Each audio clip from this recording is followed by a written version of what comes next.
He's my cousin, yeah.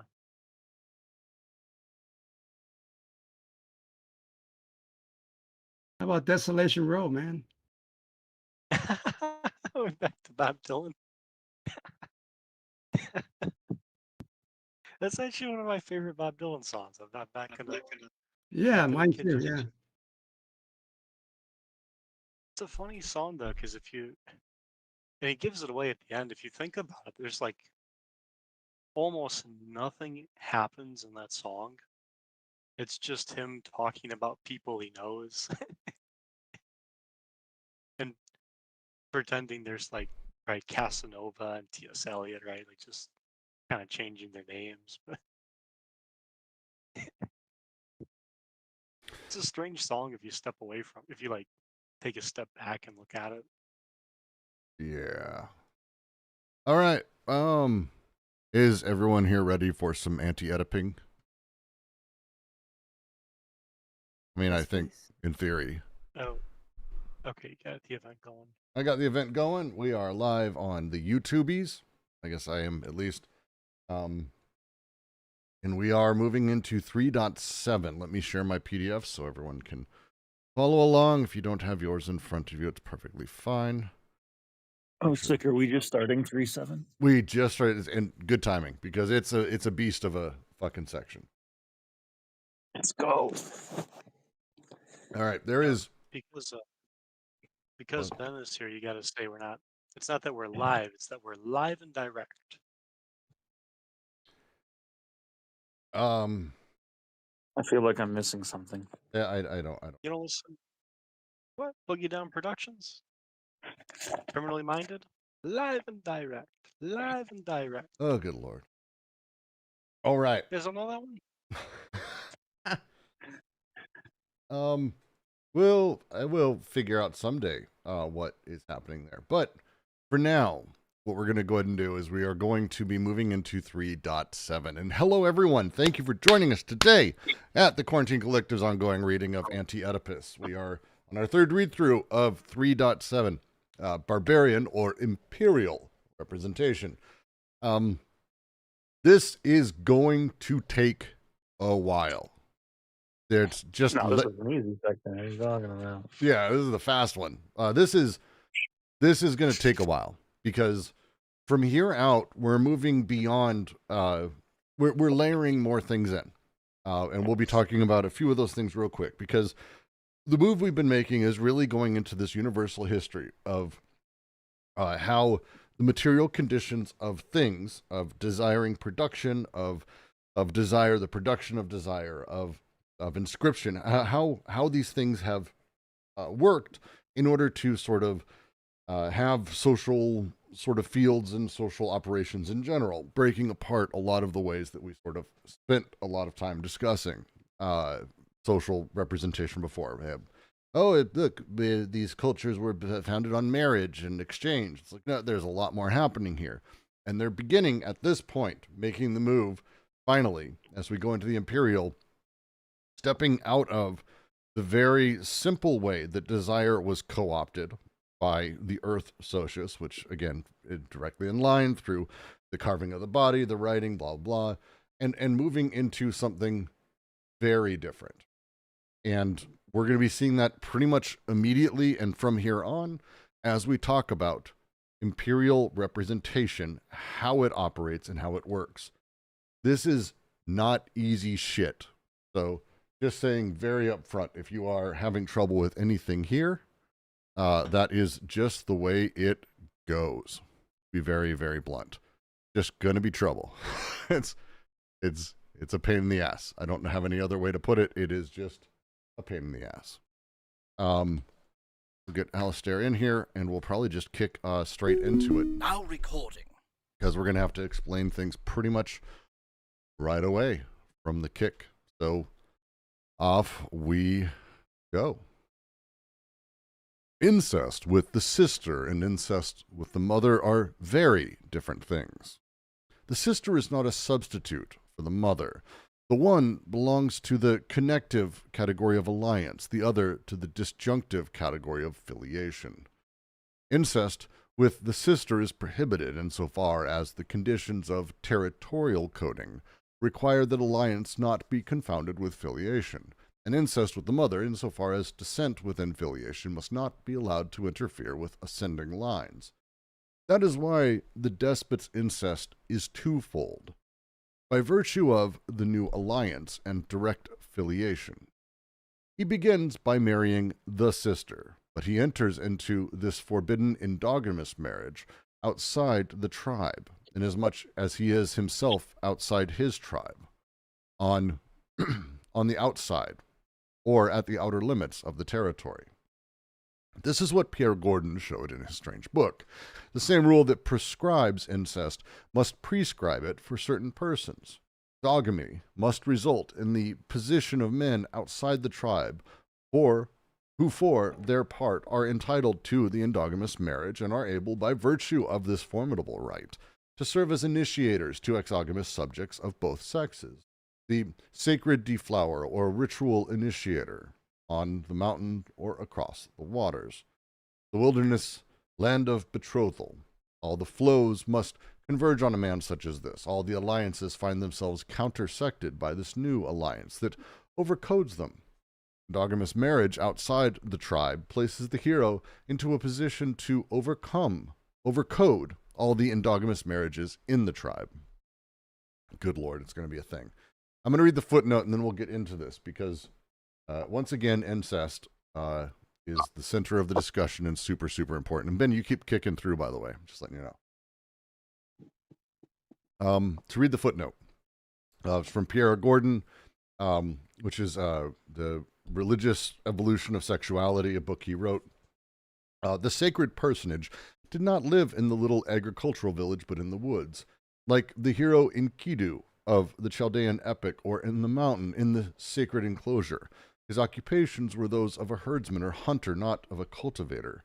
The obligation to resort to him for sacred marriages, the only kind of marriage that enhanced the woman's position, therefore entailed ipso facto an exogamy.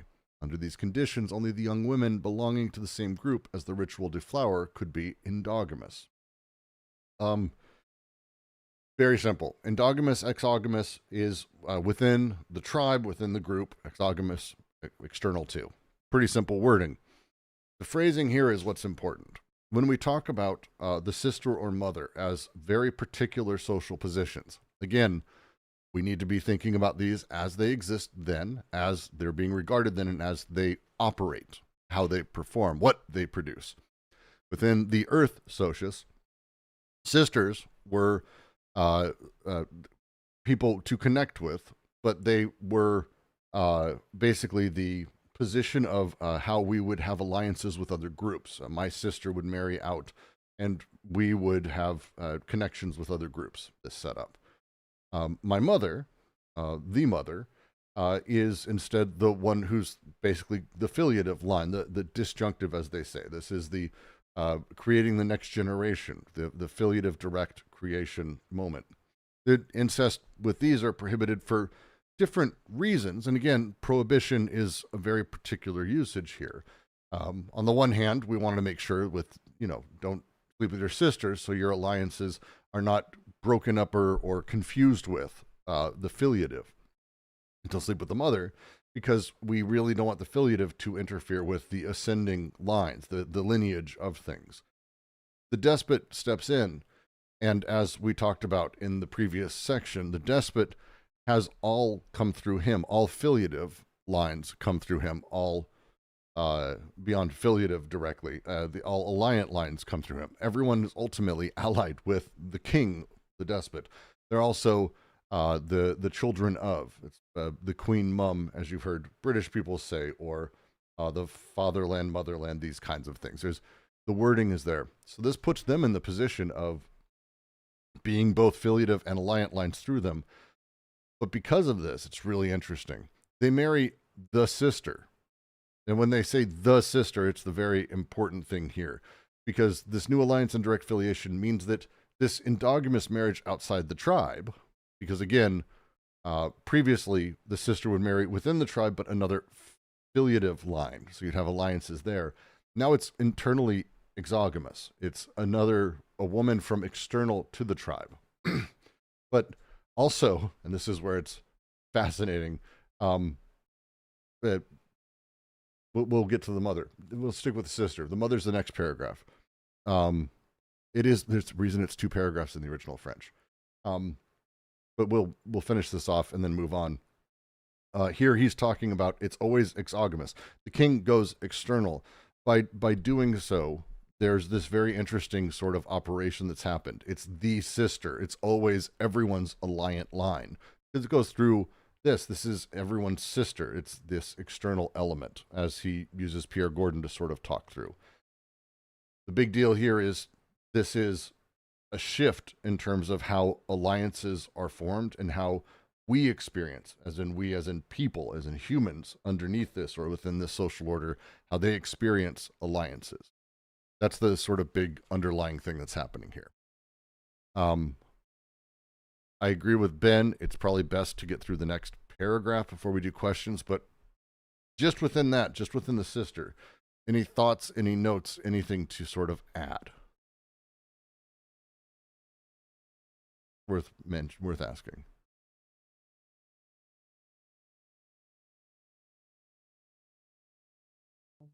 Yeah, maybe to approach this maybe from a different angle.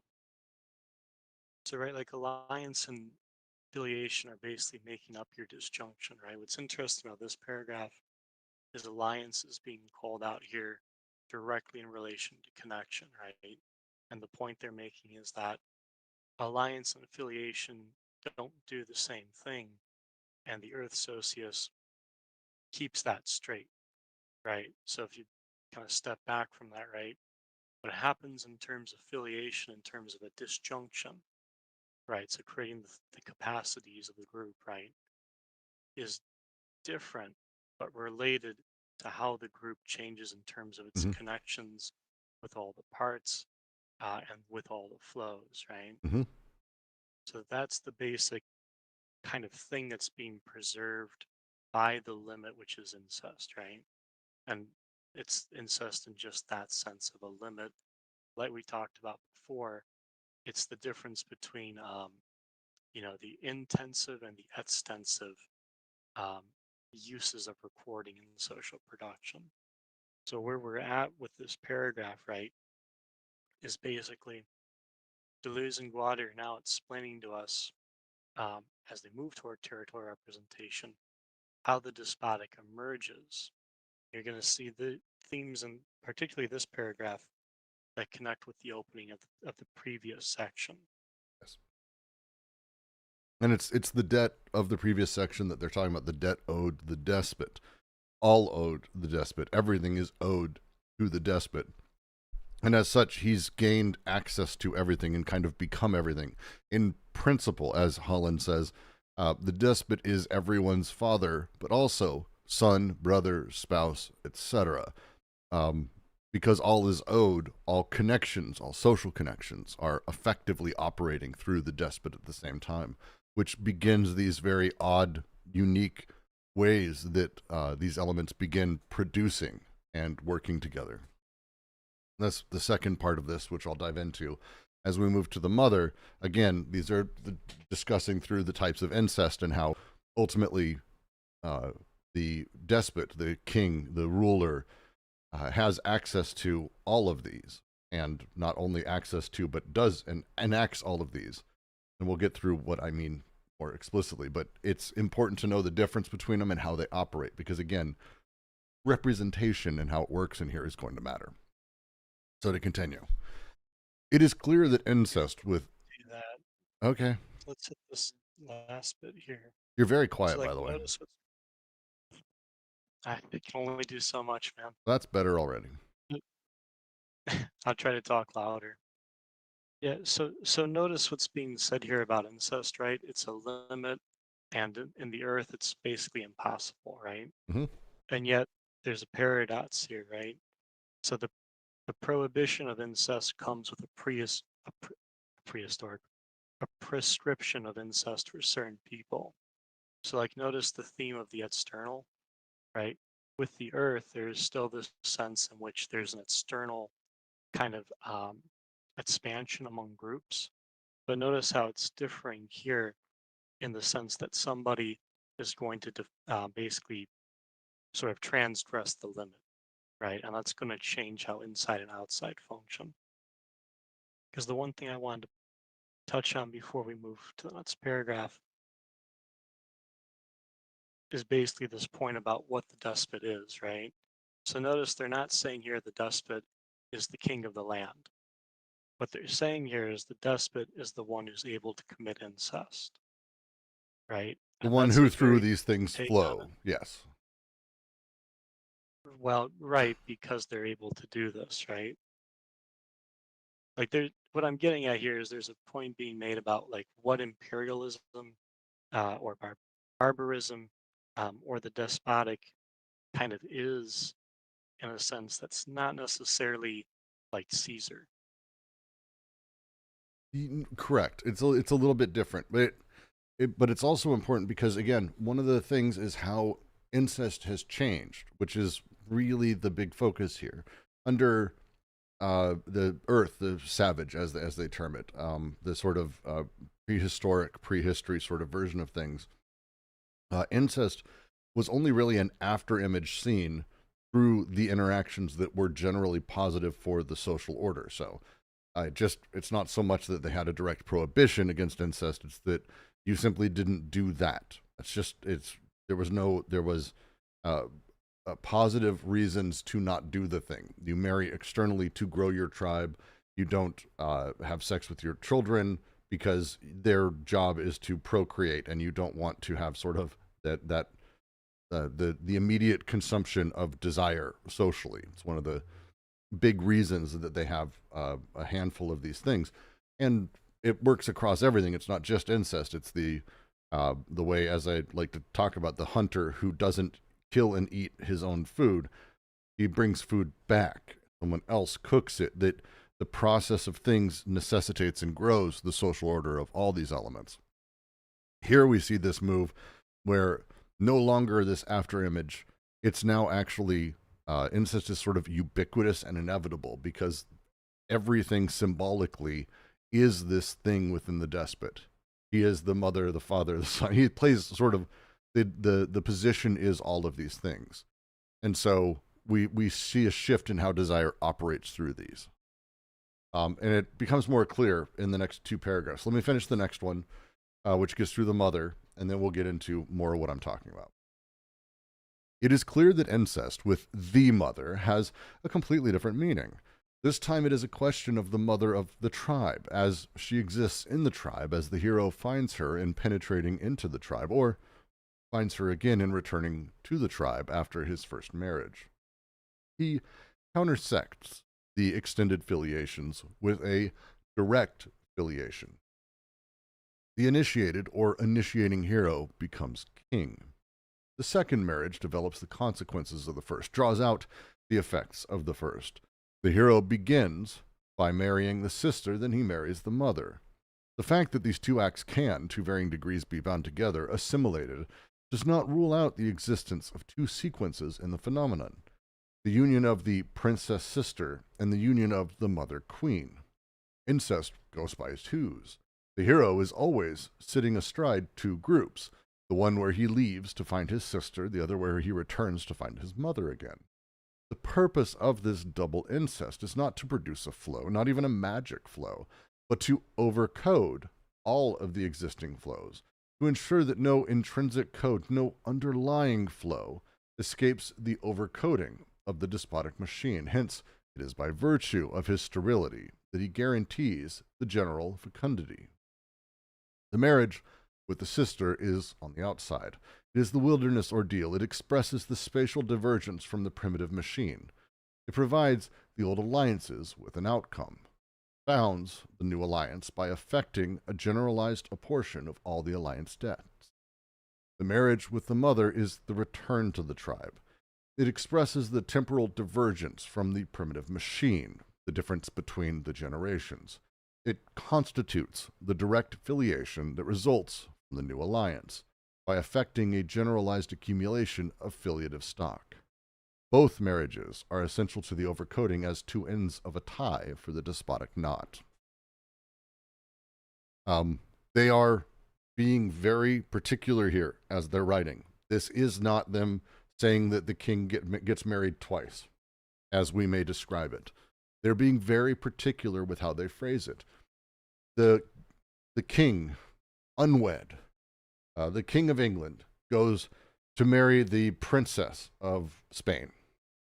As he goes, the princess is a sister. She is an exogenous sister in the wilderness. He's outside of the tribe to make this marriage, but she is that of the sister. She is an alliant sort of character, operant player in that space. She's alliant. He goes to marry the princess, but on marrying the princess, he returns married to the mother. The mother is now the mother of the country. It is this position that is placed. These two can be true, again, existing as back-to-back moments, existing as sort of moments in time as the shift between everything happens. But they happen thanks to the alliant and the filiative lines and how they begin collapsing into each other. On one side, the new alliance collapses and pulls in all the alliant debts. This is the sister. But then suddenly that with the mother, it constitutes the direct filiation that results from the new alliance by affecting a generalized accumulation of filiative stock. It seals the deal, as you may say. And once again, the king, who's committed now multiple types of incest, double incest in this case, because he marries and bangs his sister, comes back, he's marrying and banging the mom, everyone's mom, our mom, the mom. It's the sister and the mom, this double-edged thing that shifts how incest is seen or thought of, how alliances and filiations happen. Again, think through the way that it was prior. The mother and the sister in tribes. It wasn't someone that anyone slept with, except external, a group away, but within your village, or perhaps another village, marry. But it would be this very interesting alliant relationship that would happen, but it would still be at a distance. But now that the king, or this character playing the king, the despot, has all through him, all filiative lines. Everyone is his children. Everyone is his, all money is owed to him in the alliant. This change shifts how we relate not only to him, to each other wholly. This change happens.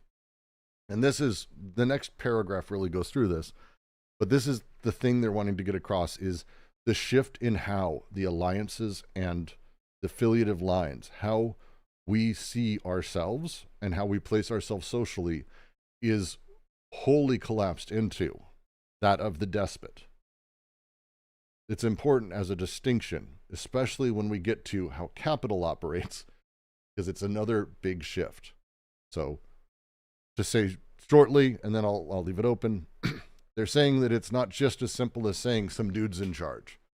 And that we're able to see that in our position from this privileged place, the way that incest is an after image. But that living within it, there's this odd experience that subjects of these positions know, that people feel in the social order of incest being committed twice, as the king goes, finds the wife, then finds the mother, and bangs both. And incest is done. It's this ultimate overcoding of all the fluxions that are happening. I leave it open for comment because the next, it's a lot, I know, but the next 2 paragraphs, 3 paragraphs are literally about breaking this out.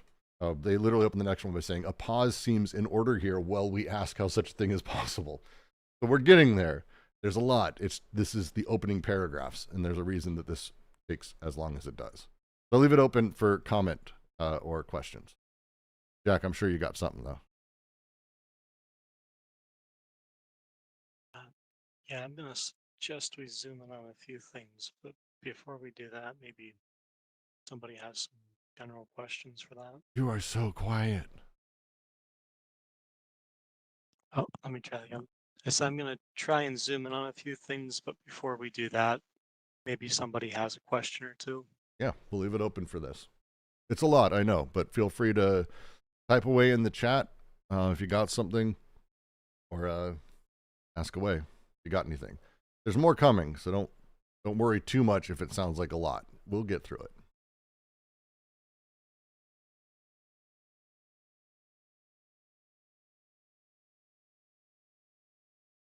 So I have a question. So they're talking about actual incest, or they're talking about the incest taboo? Um,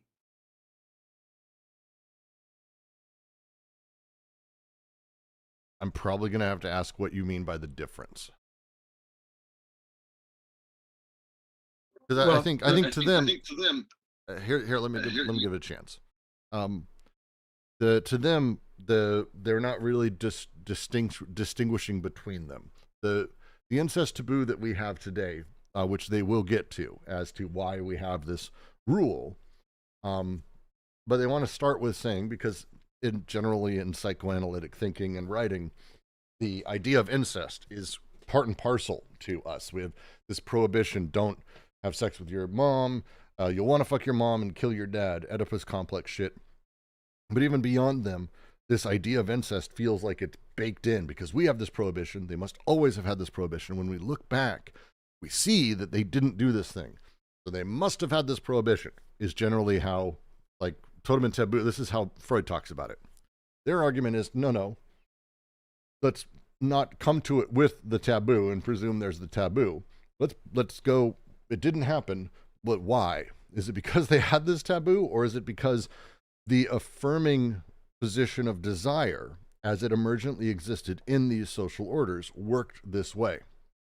I believe they did a very nice job, as well as Godelier and a handful of others who've gone in this direction, arguing that actually incest in primitive cultures doesn't have a taboo as much as it's just really not part of the discussion.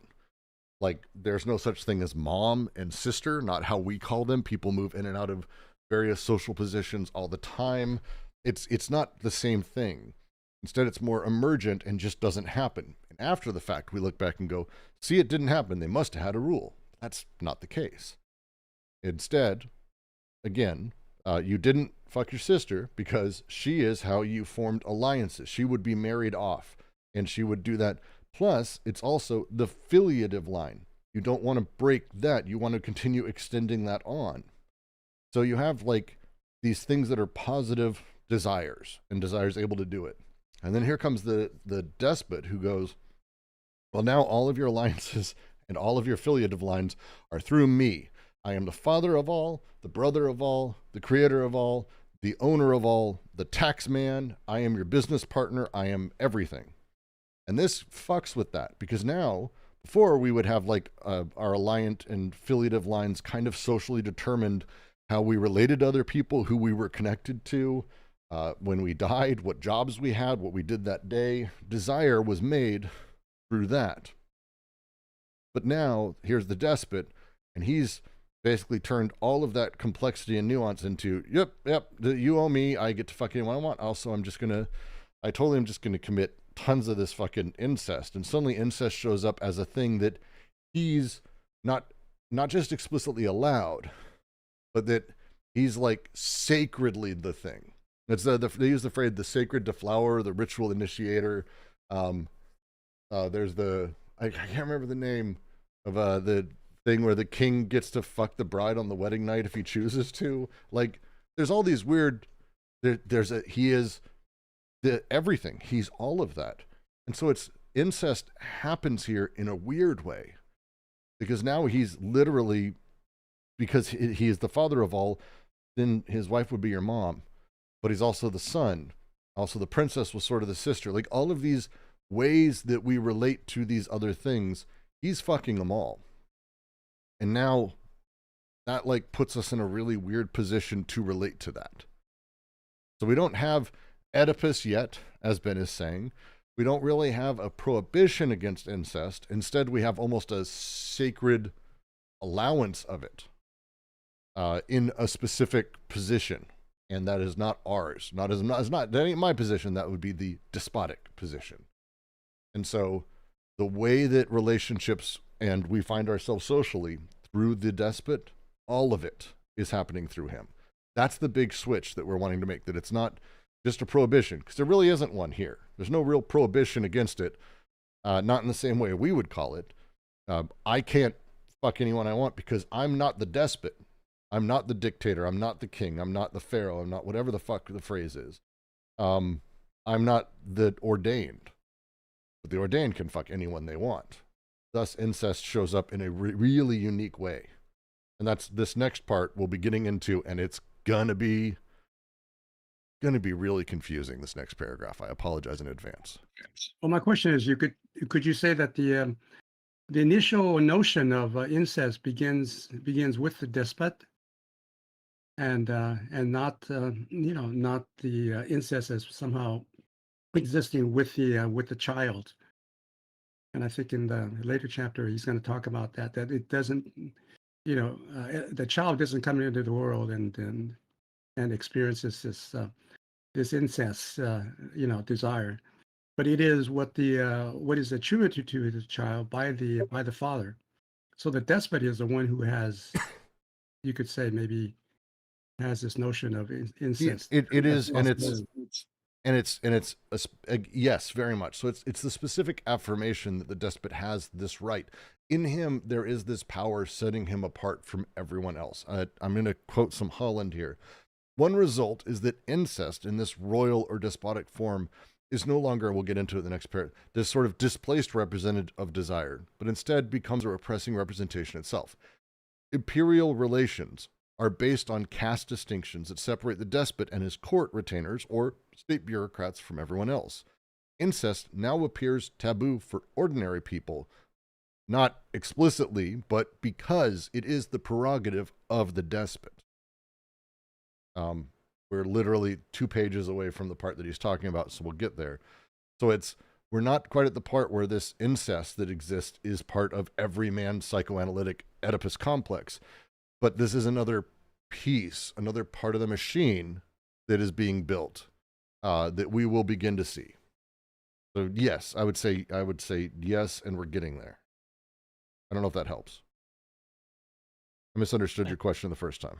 So I think to kind of reposition this, though, like I think it's really important to understand what they mean by incest, because they're talking about it as like a limit, right? So it's not, they're not really thinking about it purely in the physical act of like a fornication, right? They're thinking about it in terms of social like positions of the people. a disjunction and a connection, right? Hmm. So incest with the sister is prohibited insofar as the conditions of territorial coding require that alliance not be confounded with filiation. And incest with the mother, insofar as descent with filiation, must not be allowed to interfere with ascending lines. So like to some degree, like I see where that kind of gets into like fornication a lot, but what's behind that, right? It's a question of the syntheses and how the limit affects the syntheses, right? Because what I think this is driving at is what the limit of incest does is so you've got 2 sides, right? You've got the intensive, ambiguous, right, through the disjunction, the plus or minus, and then you've got the extensive, which is a little bit harder, kind of either or, plus or minus. So you go from kind of both in one to more of like one or the other, right? You start to get an exclusive disjunction from an inclusive disjunction, right? And that's kind of what I think incest gives you here, right? On top of basically like they're adding in this extra dimension now of how alliance affects connection. So it changes the first synthesis on that. But that's that plus or minus in terms of what flows are blocked and what pass, right? So the question of incest gets into that kind of question um, in terms of what things can do and how they can be arranged, right? Right. Well, and on that, it's the position when he's talking about, and I think it's the next paragraph he says it, but when we're talking about the sister and mother, again, incest is a thing, as they talked about in the first part discussing the earth and the primitive, that incest isn't literally about 2 different people fucking. It's about the positions they're in and sexual connection happening there. And so when we talk about the position of a sister, a mother, a son, a father, they didn't really have those positions as we have them as the nuclear family does now. And so the positions of such things didn't really happen, but also incest wasn't prohibited because people connected as as the earth as the socialists sort of enabled. So connections happened, and there wasn't a prohibition, a sort of negative connection, an anti-production blocking it, a repression of that. It just wasn't a thing that people did, in much the same way that if you're running, you don't suddenly go, you know, it'd be great is spraining my leg, and you stab yourself in the foot or something. Like, these are things that you just wouldn't consider because you're just going. Very much the same for desire in that. Here, we're talking about the shift of positions that people have and connections, and how that ends up shifting things. Because and this is why this chapter is called Imperial Representation, is the representation of these elements, of those positions, of how we connect, of what our connections are and what are allowed.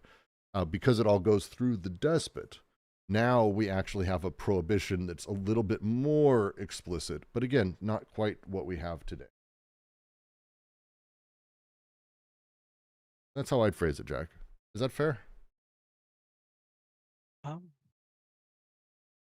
No? You can say no. I It's think okay. what I'm driving. Well, I'm not sure. I think what I'm driving at is like. So I think where we're both intersecting, right, is this question of what people can do, right? Kind of what's behind this the sense that nobody's going to marry their own mother and so forth, right? What's behind that, right, is this point about what Deleuze and Guattari are saying in terms of what the prohibition as a limit functionally does, right? So people don't do that, right, because that's actually basically blocked, so that when it's basically how the socius falls back on itself, but without getting like dragged down that rabbit hole, right? Well, it's the phrasing they use, and it's, again, I like the phrasing of it that Holland takes as well, is it's that the prohibition exists because the power is only given to the despot. And so it's not so much still that you have a prohibition, because we're not quite at the full prohibition as we know the Oedipus complex, but instead that it's the first sort of hint of that. The next paragraph gets through it. I think we should start if we can, because it starts getting going. But Do you think that the might be possible to interpret the incest as what the despot maybe projects onto the child? That's where the incest taboo maybe originates. That's what I mean. I think we're kind of heading this direction of like, how does the despot relate to the father in this kind of like, in that kind of sense, right? Like the section you're thinking of is in chapter 4 when they talk about Abraham and that movie where the father kills the son, right? Um, right here, what they're thinking about, right, is so think about Moses, right? Moses goes into the desert, right? He leaves the earth in a sense, but he maintains a connection to the earth, right? And that's this kind of wilderness language. How does he commit incest so as to become a body for the filiative, right? So for the disjunctions, what things are capable of, right? And for connections in terms of their alliance. So in terms of the political and economic conditions by which connections happen. How does a body, right, do that so as to, in a sense, subdue the earth, but to do so through overcoding, right? Because where they're at with these two paragraphs is, what does the despotic do to the earth in terms of kind of becoming the despotic associates, right? It's very true to the last section's theme. yeah, how I read that is a little bit different to me. And it's probably saying the same thing, but the reason that they're talking about the exogenous or endogenous is because, again, two more the subjects of the kingdom who are seeing this happen, they don't have the ability to go external to, like, the borders are the borders. That you are a citizen of this country, you stay here, you're affected. That's the edge, the end. The wilderness would be the space outside of that. This is where the princess is. This is where the sister is. This is where the king has to necessarily find his marriage, his sex, and continue things. So we're talking about the general social relation people have. the edge of things, where even in primitive times, you wouldn't like go into the desert and come back with a wife. You knew tribes, like you knew it existed and worked differently. And this is what, to me, they're getting across, that the marriage with the sister is the outside. Once brought back, it is now, which is an alliance. This is an external alliance. It's endogenous. It's exogenous. It's an extraordinarily different thing. But this new alliance is then appropriating all the alliant debts. The marriage with the mother is the return to the tribe. It expresses the temporal divergence from the primitive machine, which is the difference between generations. It constitutes the direct filiation that results from the new alliance by affecting a generalized accumulation of filiative stock. This is done in the subjects, and it makes everyone their children. This setup changes things and shifts all of it to being this level of overcoding that simply couldn't happen under the primitive, because this is not how they coded anything socially or even existed. It wouldn't even feel like it's completely possible for them.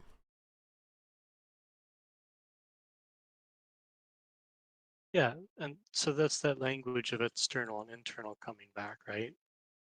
The despot, like incest is possible by leaving the tribe and returning to the tribe, right? So like that's kind of like if you stick with the Moses example, right? Moses goes into the desert.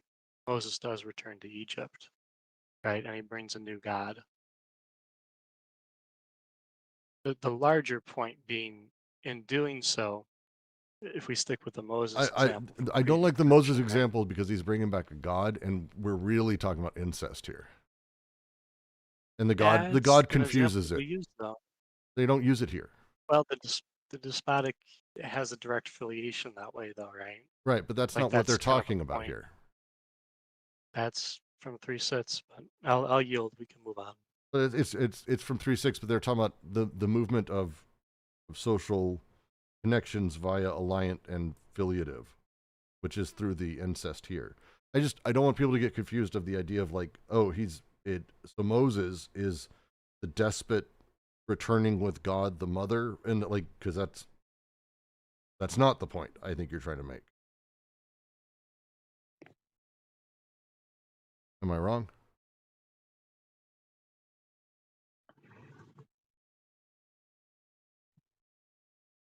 Okay. How about Abraham, with his desire to kill his own son? It's just not related to what we're talking about yet. So it's could that be a projection of this kind of incest taboo?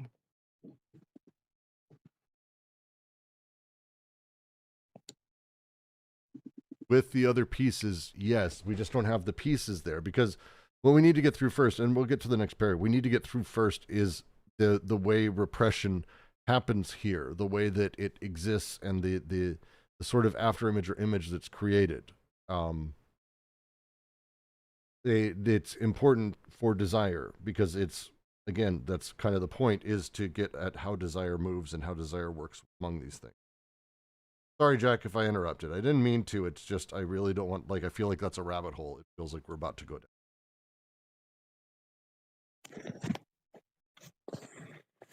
down. That's fine. I mean, yeah, what I think we're both trying to drive at, right, is like, I kind of liked your point about trying to tie it to the internal and external, right?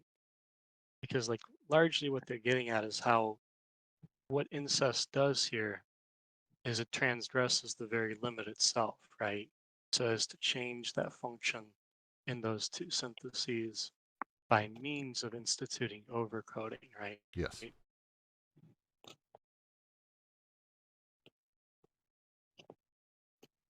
Ben, you got something? All right. I did, but I don't. Okay.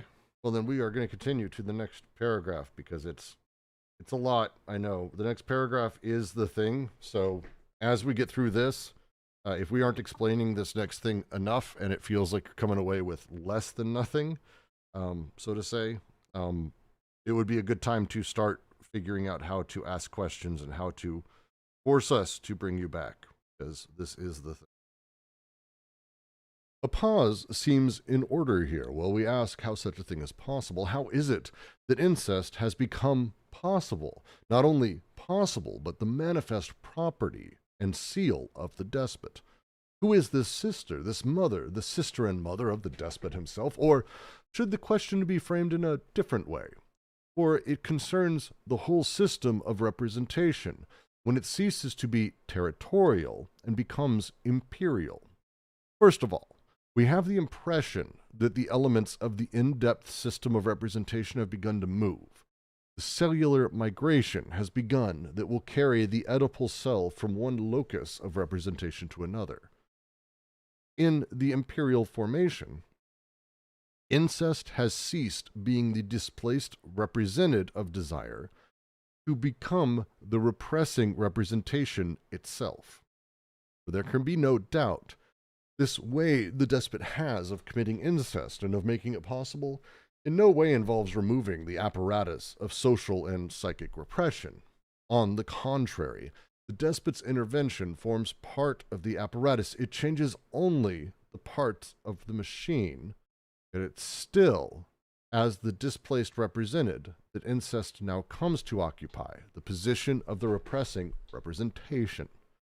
Another gain in the sum of repression, a new economy in the repressive repressing apparatus, a new mark, a new severity. It would be easy, too easy, if it were enough to make incest possible, to implement this in sovereign fashion, so that the exercise of psychic repression and service of social repression were be made to end. The royal barbarian incest is merely the means to overcode the flux of desire, certainly not a means to liberate them. O Caligula, O Heliogabalus, O mad memory of vanished emperors. Incest never having been the desire, but merely its displaced represented as it results from psychic repression. Social repression has everything to gain when incest comes to take the place of the representation itself, and in this capacity take charge of the repressing function. That is what we have already seen in psychosis, where the intrusion of the complex into consciousness, according to the traditional criterion, did not, to be sure, alleviate the repression of desire.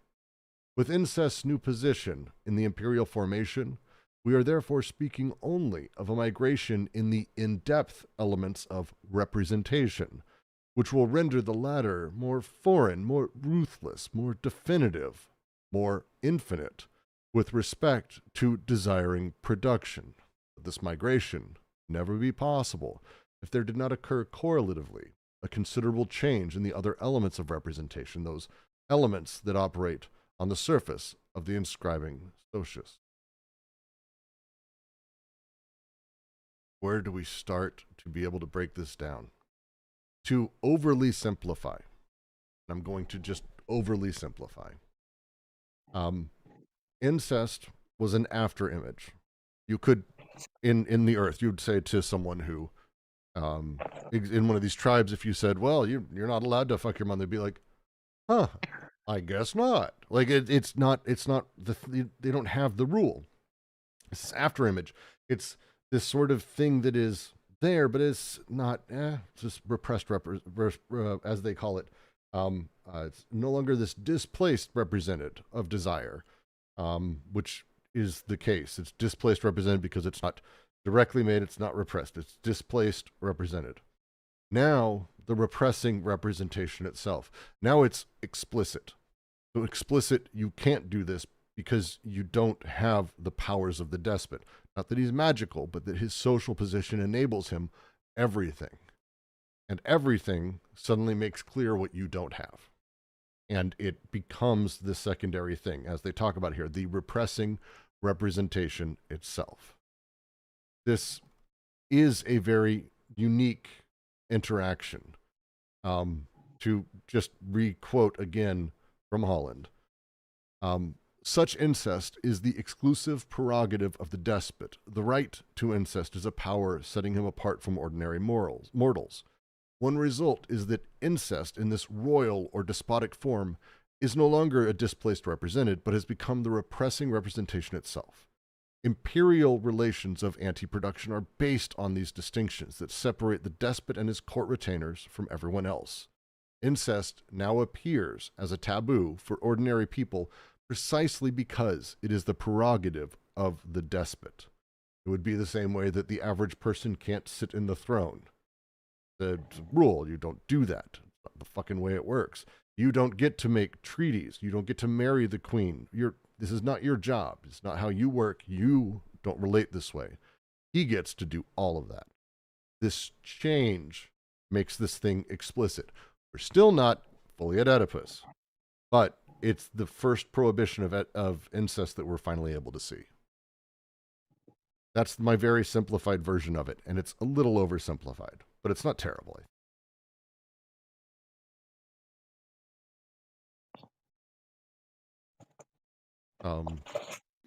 There's a few.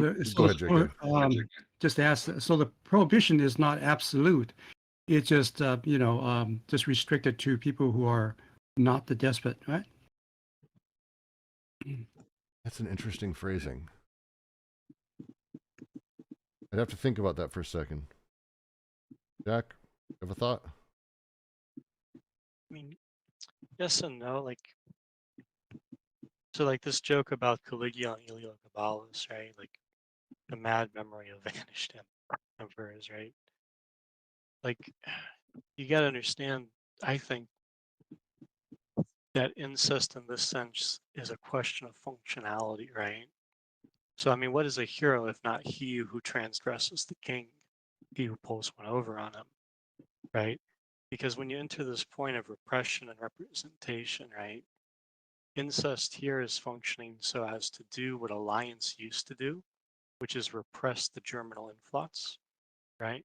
Whereas incest, which they kind of equate to Oedipus previously, but now incest appears as the disfigured image of the germinal influx, right? So I mean, incest, like whether or not the Moses example is appropriate, if you notice, right, production allows itself to create despots in that sense, right?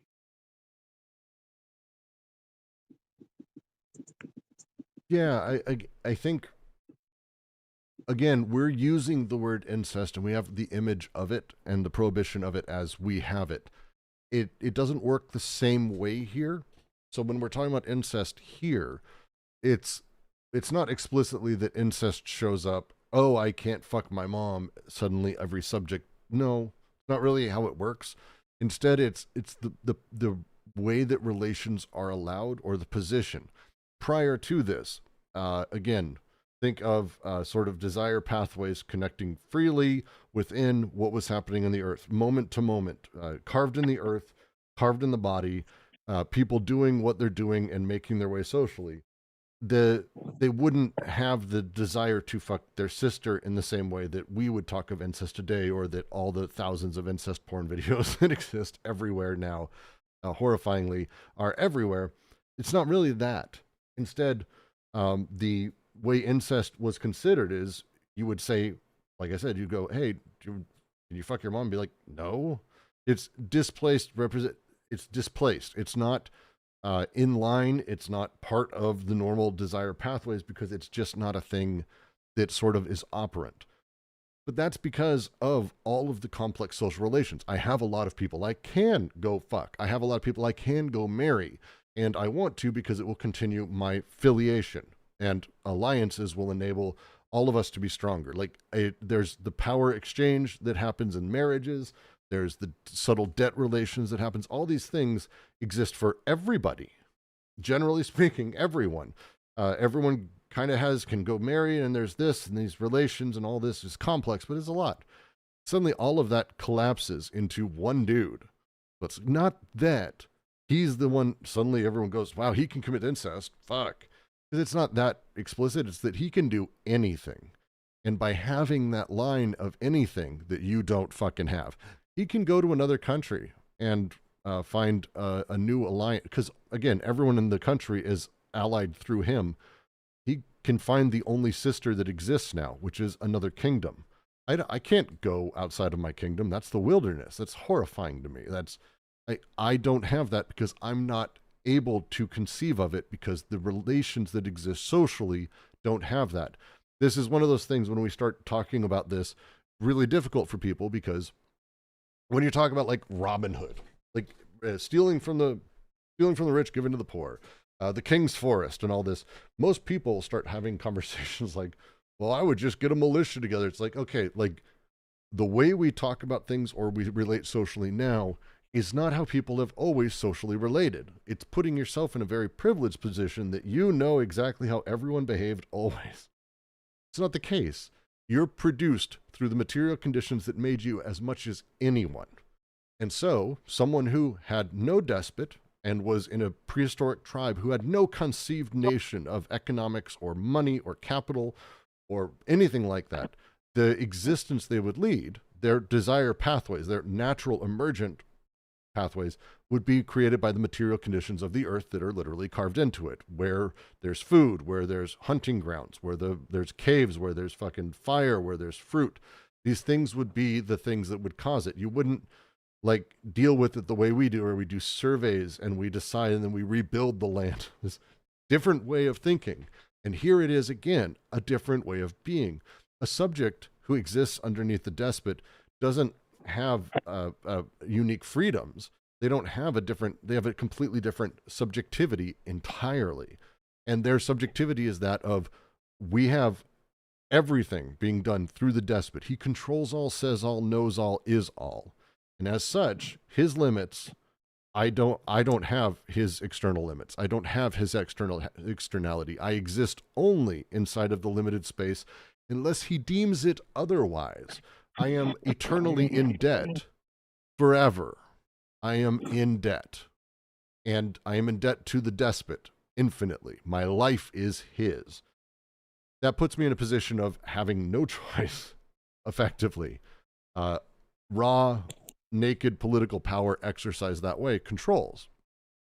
When we talk about incest in this position, the psychoanalytic reality of the incest taboo, again, doesn't appear as the explicit thing we're talking about. Instead, incest shows up amongst many things that suddenly aren't allowed. Our relations aren't allowed, but he's allowed explicit relations of the sister and the mother. And it's a thing that is not only allowed, it's fucking celebrated, and celebrated through all of us, and very much publicly celebrated as a thing. The prima nocta is the term, the king's ability to fuck any woman he wants. These things that start showing up, his powers are not mine. We don't really have the incest prohibition yet, as they say. It's the pieces are starting to show up, but it's not there yet. We're not fully set up. It's the pieces. I think the phrasing they use, the way of this way the despot has of committing incest, of making it possible, in no way involves removing the apparatus of social and psychic repression. It's not that suddenly people are free. No. The despot's intervention forms part of the apparatus. It changes only parts of the machine. Yet it is still as the displaced representative that incest now comes to occupy a position of repressing representation. This new economy in the repressing apparatus, a new mark, a new severity. This new thing shows up. This is what they're driving at. This new element. Does that make sense at all? I hope so. Goddamn. Go for it, Jack. Yeah, so if we can expand on this. So like again with incest, right? It is, I think for me, largely a question of functionality. What is it that incest does, and what does it do to other things, right? So like we've talked about how it played like two roles in the previous socios, right? One is that limit, and now we know that it's that thing that we would later call Oedipus, right? The disfigured image. Now Deleuze and Guattari have said that was incest, right? So when alliance represses the germinal influx in the earth, right? And this is important because this is part of what happens with coding. When alliance, the political and economic, repress the germinal influx, it appears as incest, right? And that's your fourth paralogism in the primitive. Now what we're saying here is, and we've talked about why that is and everything, right? In this paragraph, Deleuze and Guattari are now saying incest takes over for alliance. So whereas the political and the economical repressed the germinal influx to stave off decoded flows and desiring production, we now have incest doing that repressive work, right, upon the representative. So, like, to me, one of the main things being said is that because that had major implications for alliance, not only in the separation, but in terms of how extension functions, right? Because by falling back upon itself, right, the socius, from what I can tell, was basically using that to form an exclusive disjunction, right? And that would be the political and the economical. Now what we're saying is incest does that function, which I still think is critical because in this sense, right, like emperors do come and go. Moses came and went quite quickly. Um, this question of the social body as the despotic, right? It's getting at this kind of point about how that kind of filiation is kind of remade and these alliances remade by the repression, in part at least, in part the repression that incest does upon, if they're consistent, it's going to be the germinal influx, but we'll wait for them to say that. And I make this point because, this theme is about how the despotic affects the earth and vice versa, so as to institute overcoding upon coding, right, and keep this relationship.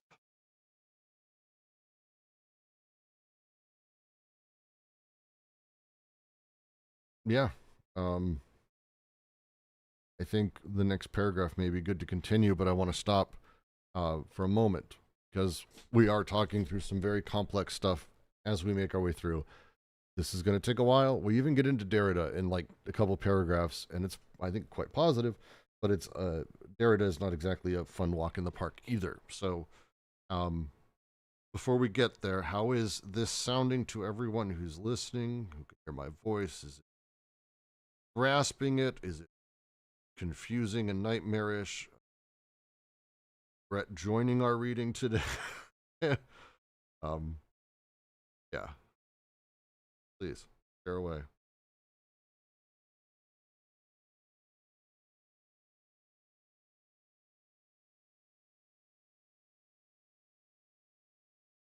Boop, boop, boop, boop, boop. I'm happy to make an awkward silence for a moment. Don't worry.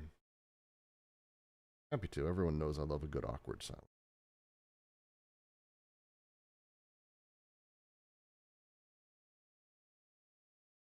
My voice is very clear. Thank you, Lily. My voice is clear. The question is the fucking material clear? Yes. I enunciate well does not mean I'm explaining a fucking thing.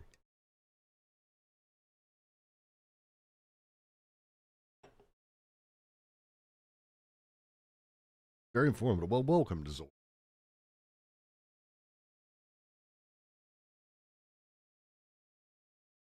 People with goat ceremonies in the profile picture. Petita, repressing representation is the key thing here. It's the movement of these elements, because when we get, and it's why it's important to sort of nail these things, we're going to get to capital. We're going to get to the Oedipus complex, where all of the elements, the displaced represented, the repressing representation, and the repressed representative, are all part of the machine. And so each piece, these don't come all at once. This is very much not Deleuze, by the way, or Guattari, or any of this shit. It's not, hey, suddenly we got a bunch of stuff going on. It's like, no. Here's how Oedipus works, which we went through in chapter 2 at length, how Oedipus operates, how repression happens. But it's not that, we have this complex system. It's, hey, here's the pieces of the complex system. By the way, here is a universal history that explains how those pieces showed up, how they work on us, and how they grew into each other. We're in the second part right now. We ain't to the last part, which is also a lot of work. We're in this middle part where it's like there's a couple things, new things happening. Next paragraph, which I'm just going to dive into. What changes singularly in the surface organization of representation is the relationship between the voice and graphism. It is the despot who establishes the practice of writing. Most ancient authors saw this clearly. It is the imperial formation that makes graphism into a system of writing in the proper sense of the term. Legislation, bureaucracy, accounting, the collection of taxes, the state monopoly, imperial justice, the functionary's activity, historiography, everything is written in the despot's procession. Let us return to the paradox that emerges from the analyses of Leroi-Gourhan. Primitive societies are oral, not because they lack a graphic system, but because, on the contrary, the graphic system in these societies is independent of the voice. It marks signs on the body that respond to the voice, react to the voice, but that are autonomous and do not align themselves on it. In return, barbarian civilizations are written, not because the voice has been lost, but because the graphic system has lost its independence and its particular dimensions, has aligned itself on the voice, and has become subordinated to the voice, enabling it to extract from the voice a deterritorialized abstract flux that it retains and makes reverberate in the linear code of writing. In short, graphism in one and the same movement begins to depend on the voice and induces a mute voice from on high, or from the beyond, a voice that begins to depend on graphism. It is by subordinating itself to the voice that writing supplants it. Because we want to make sure we add in as many more complex things and concepts inside of, we're not even that far into this fucking section. The move here is just to take us back a little bit to the earth and primitive societies and the writing. They bring up Leroi-Gourhan. Primitive societies had writing. We wouldn't call it that. They call it graphism and maybe cave art or symbology, but even symbology is tough because when we talk about writing, we mean when I can read a thing. Like here's a bunch of symbols and I can read it. Chinese writing is this. This is writing. Primitive societies had they had shit that they carved into rocks. They would like draw on the ground. They would make marks, but they weren't married to voice. That's not how it worked. Instead, voice sort of interacted with it. It was another sort of way of communicating itself. These things talked, I don't want to say across each other, but into each other and around. You'd see cave paintings, or you'd see symbols on someone's back, or you'd see on the ground, or on the leather, or the home that they had built, different symbols that all didn't use words the way that we have. That symbol means blank. A means A, B means B. This symbol is greater than, this symbol is less than, this is minus, this is plus. This thing that happened is a shift. And it's a really strange thing because they had writing, but because it wasn't connected, it was independent of the voice, it never really caught in the same way. But this gets lost because ultimately the graphic system that they used had independence. Now it doesn't. This is where the despot, in how he operates, you have, as they said, legislation, imperial justice, accounting, collection. The nature of a state is the bureaucratic apparatus of it very often. And how do you have people be able to recognize you? Create an edict. You can't just say it. I'm going to say my edict to Steve. Steve's going to walk around and hopefully remember it. No, you write it. Well, wait, that means that we need writing that matches voice. Not just that matches voice, that is sort of somehow subordinate to voice, but also supplants it entirely. That gives us, as we read, a little God voice, as if I'm hearing something, as if I'm reading. It's the voice, not symbols that are independent of, but instead interconnected to. And this shift is something that happens because the writing and how it works within the despotic plays with all of it.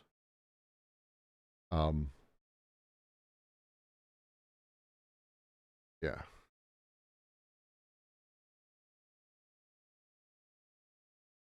Ben says, even for classical Chinese, there was just hexagrams of the I Ching. I know what the book is like. Yes, I do. An insane examination of this very point.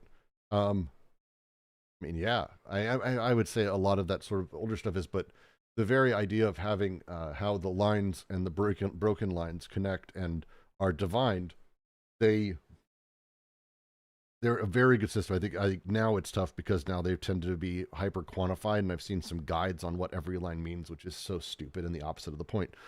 But if you like read through or even look at old ethnologists, archaeologists, people who study ancient cultures, or even uncontacted tribes who don't have graphism as we do, who don't have a written language as we do, the way it operates is very much what they're saying here. It's the symbols are meant to be sort of interacted with voice. They're not supposed to be, this means that, done, and hyper quantified.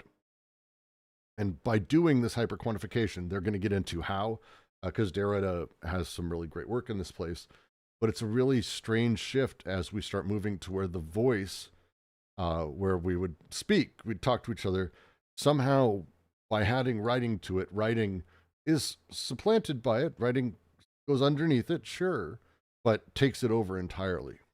Where, and we'll get into their examples. I don't want to get too far ahead, because we're like 2 paragraphs from all the good stuff here, but this is their movement. They want to start talking again about how representation works in these societies. Does all that make sense to people so far?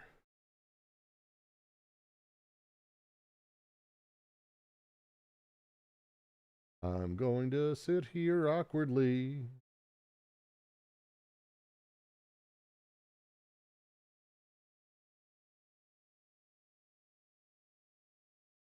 Okay.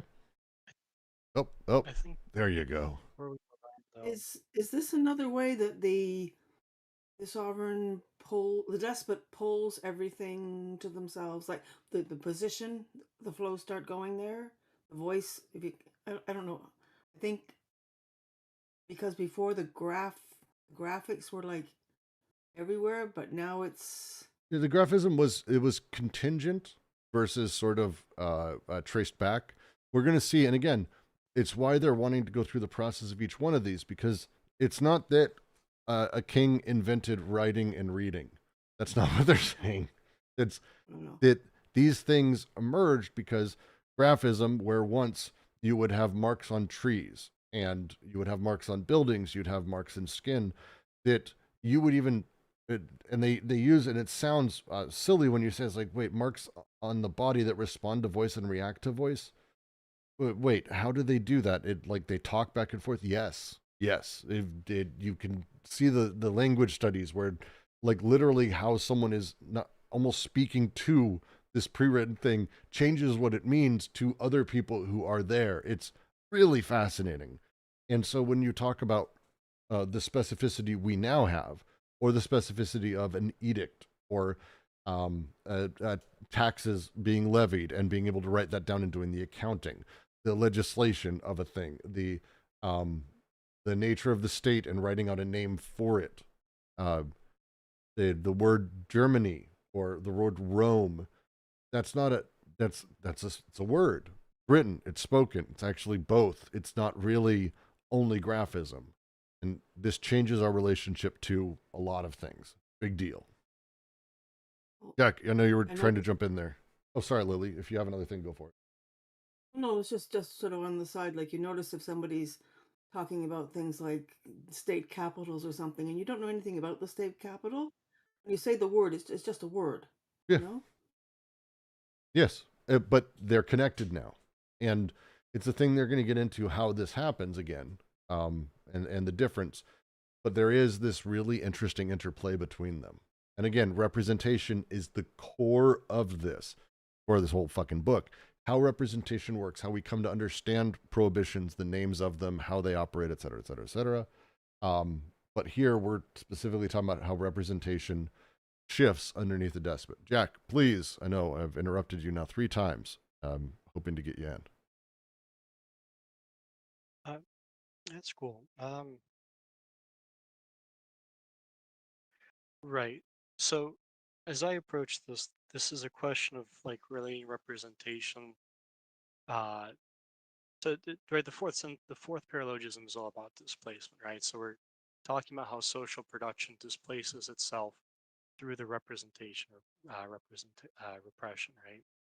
In doing so, one of the things we're concerned with is the production of codes and how codes function, right? Really kind of simply put.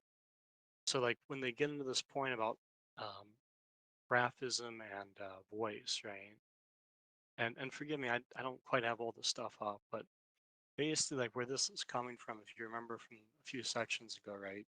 Like this is stuff that they talked about in relation to theater of cruelty.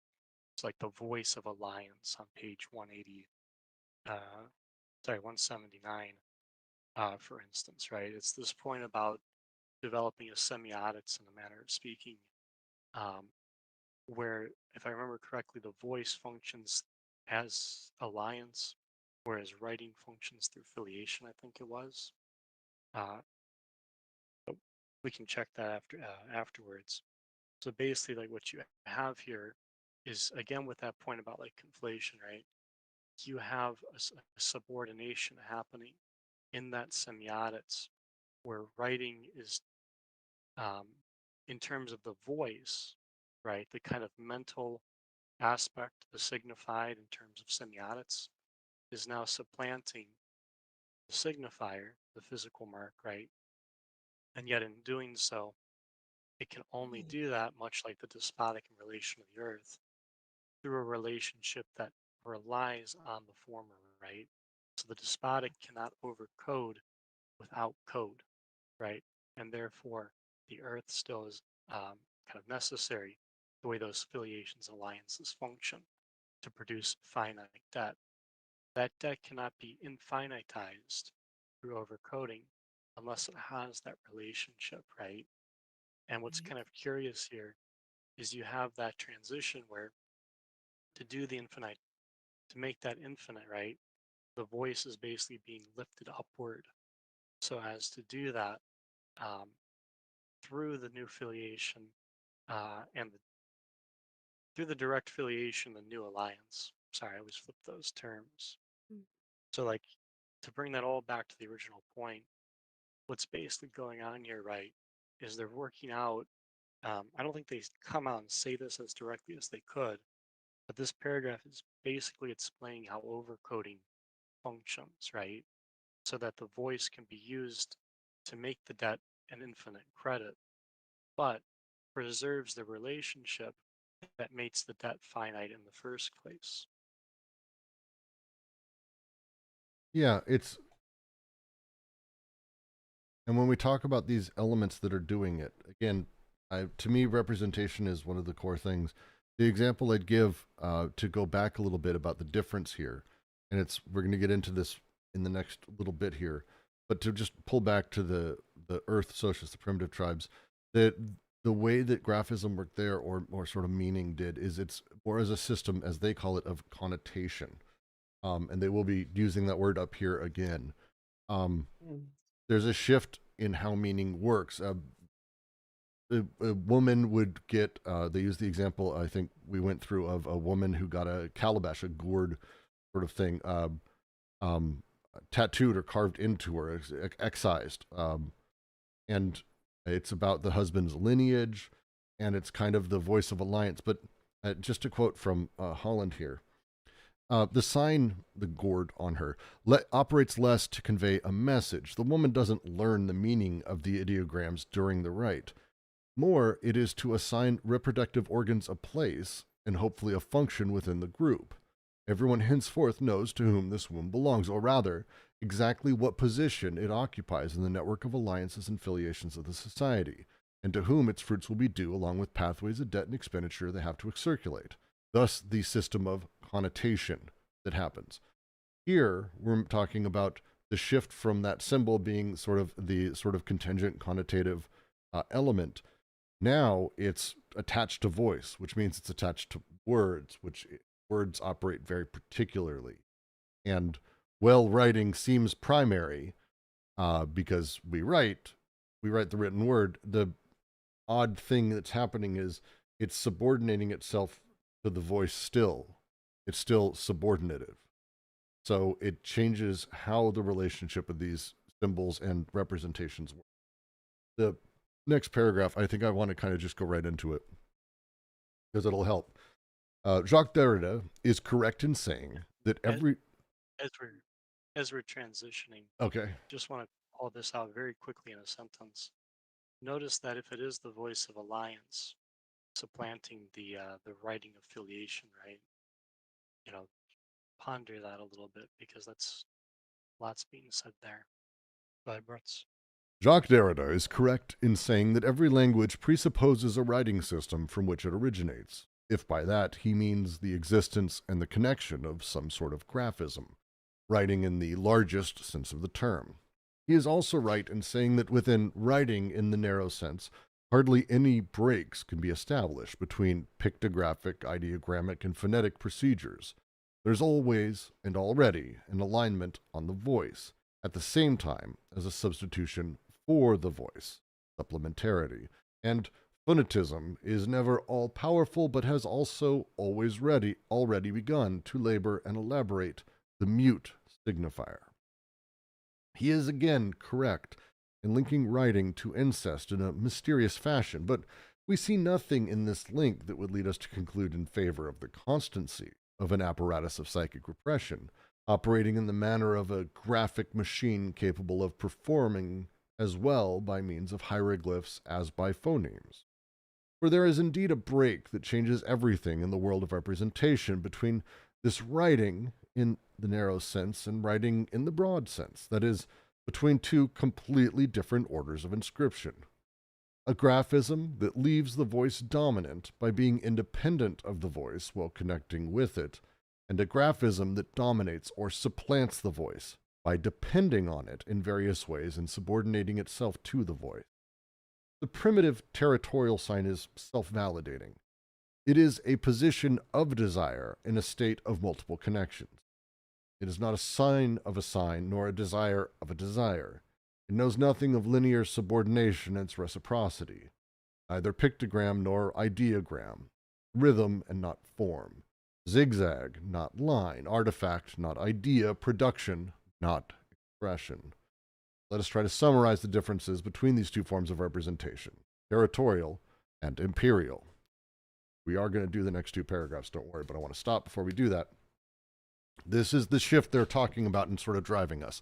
When we talk about how these signs exist, how they work, there is a difference in the types of ways that graphism exists. Derrida very much came out as all of them are repressive in this way. Lacan's not exactly far away from that, amongst others. To Deleuze and Guattari, they're like, no, the way that these things work, how they produce and how they're produced, is very different. We may have a written word that subordinates itself to the voice. We know that, but there are these other elements that are just simply not signs of a sign. Like it's direct. It's a state of multiple connections. You'll see this, I think, versions of this today still, and you see it, sort of rear its head, this break in some interesting ways. It's oversimplifying, and probably not entirely correct, but people wear lots of different clothes for lots of different reasons. I saw someone complaining that people at Eurovision were wearing keffiyehs. There's a million. I don't know exactly pronounce it. I'm American. I ruin it. But a keffiyeh it's a scarf, a very particular style of scarf, often worn by Arab people, often Palestinian. There's a lot of reasons to wear this, like a whole fuck ton of reasons. And it may be that someone just likes it and the way it feels, and there's no symbology around it. But the person was complaining, saying that wearing this is simply a signal that you want to kill Jews. This addition of this demand that everything have this voice behind it is kind of the difference. And it's a movement that happens. Capital is a very unique way, but when we're talking about underneath the despot, everything has to become the voice. Again, we owe the despot all of this. So the signs or the elements, the things that are there, it's no longer that they exist purely in the state as the gored tattoo or as the carvings on the body or whatever, seen by many and exist contingently and sort of connectively as a position of desire. Now it means something. The George Carlin line, ideas are whoop, whoop, whoop, whoop, and then you have a thought and it's pop. And it's pop, pop, pop, because it's specific and it's adding that. A little bit of what they're getting out there. Yep, yes, Ben, flag pens. Flag pens can mean a lot of different things, but there are very particular ones that have deep, specific symbology that is as if it's written, as if it's spoken, as if it's got a voice. This change of these two types of elements, they want to move away from just what is the expression, but instead to what is the production. We need to talk about how these things work. It's the lines at the end here that I really love. It knows nothing. They're talking about the primitive territorial sign is self-validating. It knows nothing of linear subordination and its reciprocity. It is neither pictogram nor ideogram. It is rhythm, not form. Zigzag, not line. Artifact, not idea. Vibes and not definition, you could say. Like vibes would be a very solid way to describe what they're talking about. So the two forms that exist, territorial, imperial. Get to how each one of them works pretty quick. I want to say, one sec, I'm just checking. It's 2 paragraphs for the territorial, and then we dive into the imperial. So the first one is territorial, and we'll get through that. First, pause, thoughts, notes. Anyone? Yeah, to approach this a little differently. So right, like in semiotics, you have the signified and the signifier, and that's your sign, right?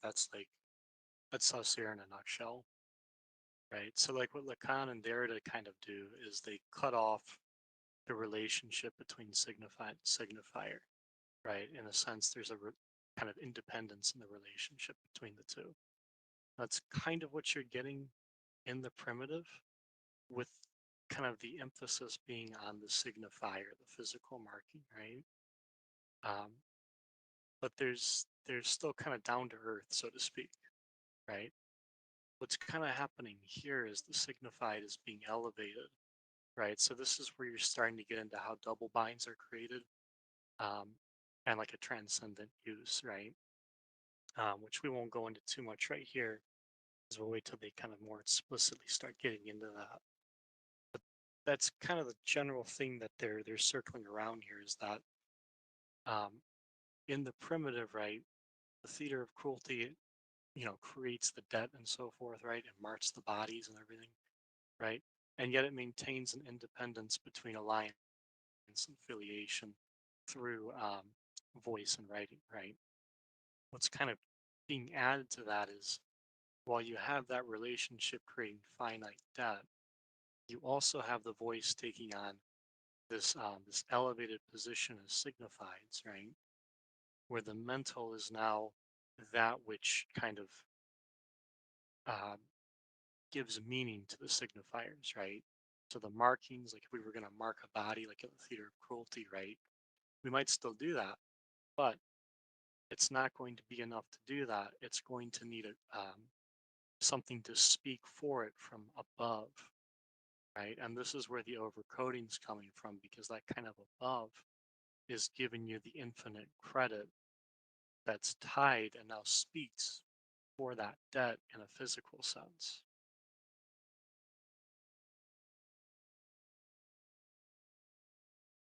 Yeah, I like that, because it's, again, the voice from above is a really good way to put it, because the theater of cruelty, everyone's standing around watching this awful shit happen in the primitive.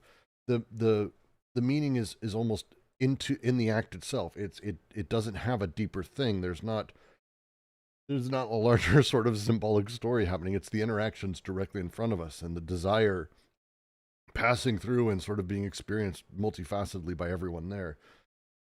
But that's not how writing works.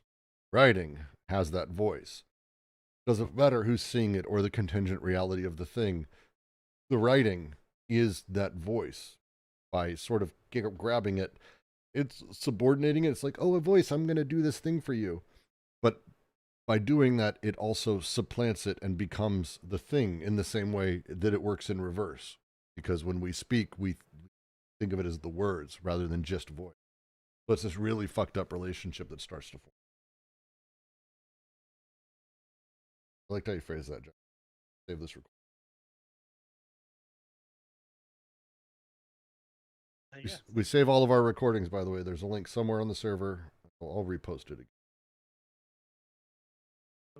Bringing that back to like incest, right? So again, notice how the theater of cruelty is in a context where alliance is doing the repression. Notice how what we're dealing with here in terms of, later on they'll call it like terror or whatever, but notice that what's going on here for the imperial is a little bit different, right? Because now incest is doing the repressing. So like in terms of voice and writing corresponding to alliance and affiliation, right? There's a major shift happening in those relationships and what those pieces are capable of doing, right? So on that note, I'm going to dive us into the territorial. We'll get through, I'm going to do both paragraphs close back to back. We will stop where they take a break, but I do want to make sure we get to both paragraphs before we close out, and ideally start the next little bit would be my idea. Let's get through territorial representation.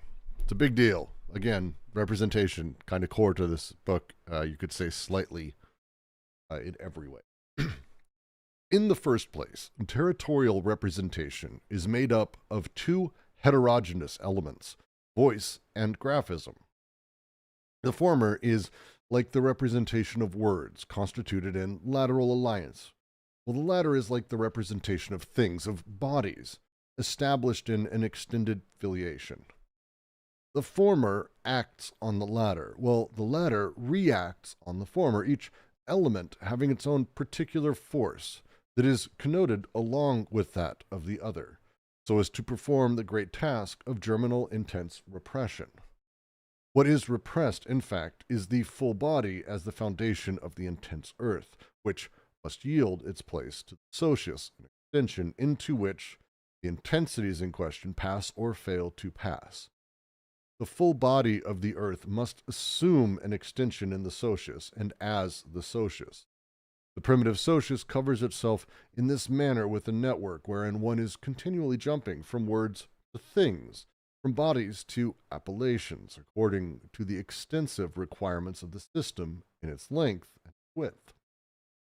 What we call the order of connotation is an order in which the word, as a vocal sign, designates something, but where the thing designated is no less a sign, because it is furrowed by a graphism that is connoted in conjunction with the voice.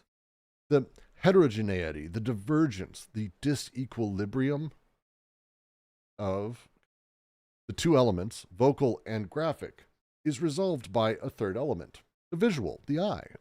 It might be said of this eye that it sees the word, it sees it, it does not read it, insofar as it evaluates the suffering caused by the graphism. Jean-François Lyotard has attempted to describe such a system in another context, where the word has only a designating function, but does not, of itself, constitute the sign. What becomes a sign is rather the thing or body, designated as such, insofar as it reveals an unknown facet described on it, traced by the graphism that responds to the word. The gap between the two elements is bridged by the eye, which sees the word without reading it, inasmuch as it appraises the pain emanating from the graphism applied to the flesh itself. The eye jumps. And jumps is a big deal here. Big deal. The break between them. It's making the move. There's movement. There's difference. There's this really strange correlative relationship between these things, one and the other. They're not one-to-one. They're not subordinative to the other. They're correlative. The gap between the two, the eye jumps. To read the footnote from Lyotard, who you should read. It's good stuff. Lyotard reestablishes the overly neglected rights of a theory of pure designation. He shows the irreducible gap between the word and the thing in the relationship of designation that connotes them. By virtue of this gap, it is the thing designated that becomes the sign by revealing an unknown facet as a hidden content. Words are not themselves signs, but they transform into signs the things or bodies they designate. At the same time, it is the designating word that becomes visible, independently of any writing or reading, by revealing a strange ability to be seen but not read. The Lyotard discourse, figure of discourse, page 85, quote, words are not things, but as soon as there is a word, the object designated becomes a sign, which means precisely that it conceals a hidden content within its manifest identity, and that it reserves another face for another view focused on it, which perhaps will never be seen, but which in return will be viewed in the word itself. The process of how we make sense of words, the, you may say, logic of sense making, good book, go read it, is what he's getting at here. He and Guattari are talking us through how these elements move and interplay. How, on the one hand, we have what we would call this graphism. Right? The eye sees, but it's not reading it. Not what we would call read. It sees it and takes it in. And then you have the voice. And the eye moves between these elements. Not so much reading it as much as appraising it, taking in the intensities of it. Back and forth, the eye jumps, as it says.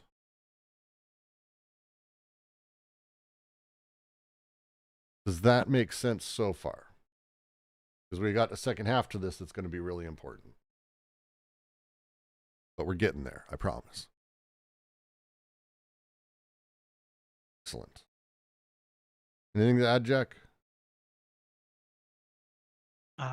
Yeah, so what this paragraph is doing, everything I've been saying about like the affiliate of the alliant, right? That's basically what's happening in this paragraph. And it's largely recapping like the theater of cruelty on that, right? But so like this first half of the paragraph and everything, right? Voice and graphism are two different elements, right? And again, voice corresponds to the lateral alliance, right? Kind of like a representation. Like how it's a comparison. While the latter being graphism corresponds to things or bodies, right? So like objects establish an extended filiation. So like they're bringing together all this material about how codification works and how that pertains to alliance and filiation, right? And expanding how that's happening so that we can get into this point about how it continues to happen with the earth, but how the despotic is going to develop overcoding in relation to it. Because you have this, like this, and I think this is really important, right? There's a simultaneity here, consistent with the way they've talked about overcoding as, you know, bricking upon bricking upon bricking, right?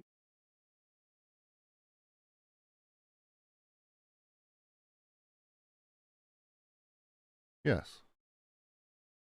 The bricking is very important to that phrasing, too. I like that. So the next part, which we'll round out, and from there we'll pause. We'll continue next week after that, because I think this is a nice place to break and go over what is a lot of very dense paragraphs, even though it's only a paragraph. Jesus. The magic triangle with its three sides, voice audition, graphism body, eye pain, thus seems to us to be an order of connotation, a system of cruelty, where the word has an essentially designating function, but where the graphism itself constitutes a sign in conjunction with the thing designated, and where the eye goes from one to the other, extracting and measuring the visibility of the one against the pain of the other. Everything in the system is active, enacted, or reacting. Everything is a matter of use and function, so that when one considers the whole of territorial representation, one is struck by the complexity of the networks with which it covers the socius. The chain of territorial signs is continually jumping from one element to another, radiating in all directions, emitting detachments wherever there are flows to be selected, including disjunctions, consuming remains, extracting surplus values, connecting words, bodies, and sufferings, formulas, things, and affects, denoting voices, graphic traces, and eyes, always in a polyvocal usage, a way of jumping that cannot be contained within an order of meaning, still less within a signifier. And if incest seemed impossible to us from this point of view, it is because incest is nothing other than a jump that necessarily fails. This jump that goes from appellations, persons, from names, to bodies. On the one hand, the repressed this side of appellations that do not yet designate persons, but only intensive germinal states. On the other hand, the repressing beyond that only applies appellations to persons by prohibiting persons who answer to the names of sister, mother, father. Between the two, the shallow stream where nothing passes, where the appellations do not adhere to the persons, persons elude the graphic action, and where the eye no longer has anything to see or evaluate. Incest, the simple displaced limit, neither repressed nor repressing, but merely the displaced representative of desire. From this moment on, it appears indeed that the two dimensions of representation, its surface organization with the elements voice, graphy, eye, and its in-depth organization with the represented instances of desire repressing, representation displaced, God damn, this sentence fucking makes me want to have a stroke. I'm going to try it again, sorry. From this moment on, it appears indeed that the two dimensions of representation, its surface organization with the elements voice, graphy, eye, and its in-depth organization with the representing instances of desire repressing, representation displaced represented, share the same fate, like a system of correspondences in the heart of a given social machine. God damn. You know, it's a lot when I get fucking... I'm so used to reading this shit. Still, some of these lines. The jumping is, for me, the part I focus here, and I encourage others to as well. I really like phrasing of that, because they will come back to it and have already talked about things, connections, jumping, blah, blah, making leaps, all kinds of stuff. But the phrasing that they're using here, I really like.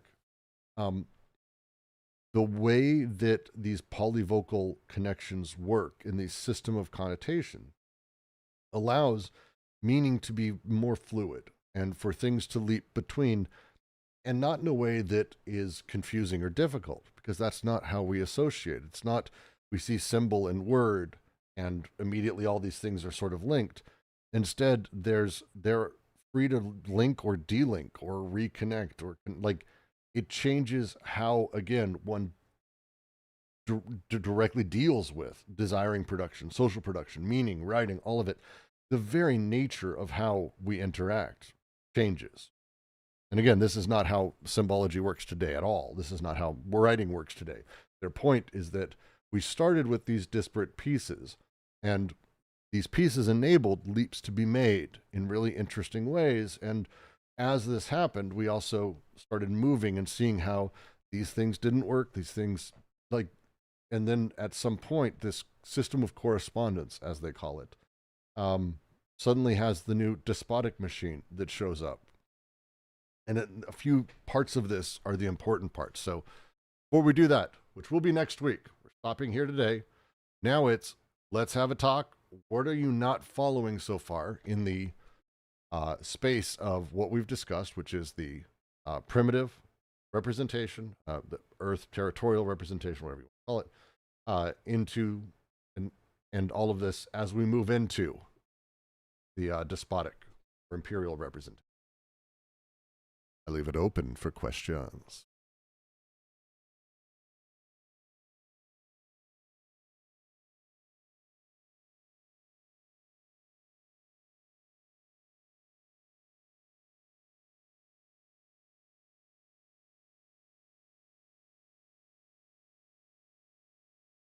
It says here, to the socius in extension into which the intensities in question pass or fail to pass.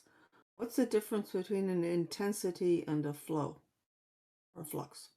Um, uh, I mean, the intensities would be the fluxion.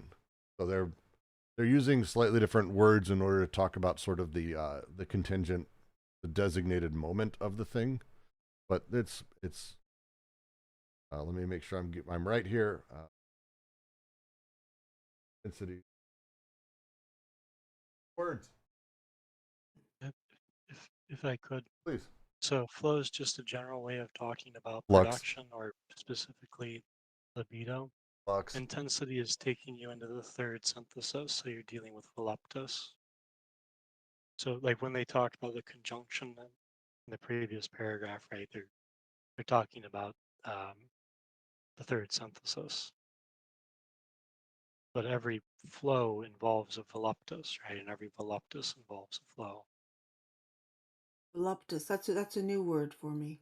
They went through it a little bit earlier when we were going Okay. through the libido. What they want to get away from is this idea that like there's sublimation of libidinal energy into just like healthy energy, and instead that the nature of how desiring production operates changes desire and its core sort of I want to say functioning properties.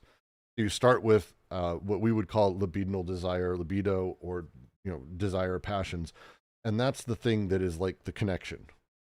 Correct me at any point, by the way, Jack. Just tell me shut the fuck up. Okay. There's connection, and then you move into the second step where we talk about the recording of it, and the recording of it is Jack. Come on. Okay, I'll go back and look at the voluptus. No, it's worth thing. going through. Jack, go for it.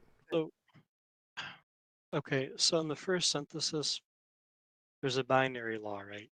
Partial objects linked with other partial objects, and that's the forming of relationships or connections, right? It's and. It's one word for it might be it's accumulative, right? Mhm. Now, in doing that, partial objects either emit or break a flow, right? So you have two parts there and two different functions for which partial object can perform. And by performing one, it necessarily performs the other, right? Inserted into that is the third term of the BWO, right? So what the BWO now does is the partial objects, the machines, are going to try and break into the BWO. The BWO presents its surface to those machines, and in doing so, introduces, right, this is basically where you pass the second synthesis. So those relationships, that libido, those flows, now function as Newman.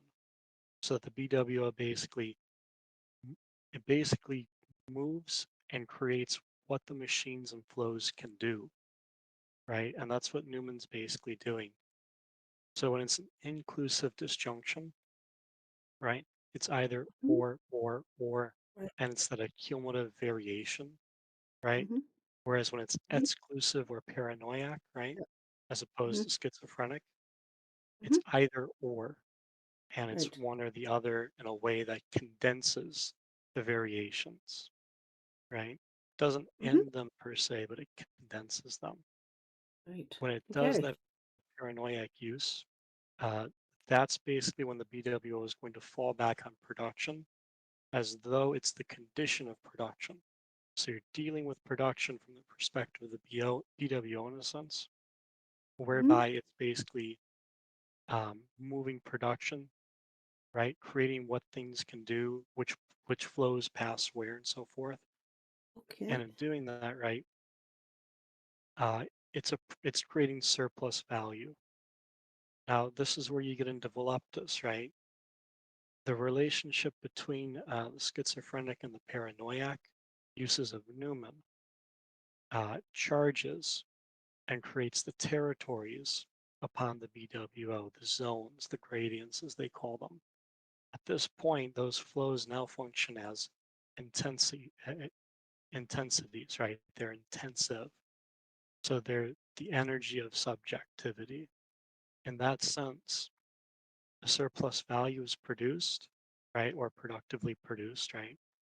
A subject appears, right, and moves through these gradients, right, and consumes them and is consummated by them, similar to the theater of cruelty.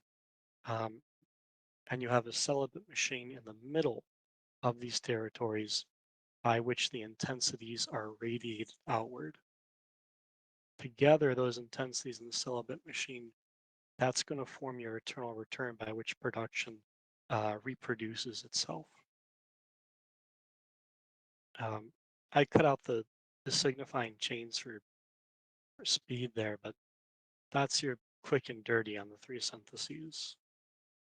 Oh, this is great. This is great. I'm gonna have to go back in the recording and but yeah. Thank you. Fantastic. That's great. I have to run. Apologies. Thing came up. I'm going to be cutting a little bit early out. You guys can please stay and chat and go over stuff, but it's I got to bounce. Thank you.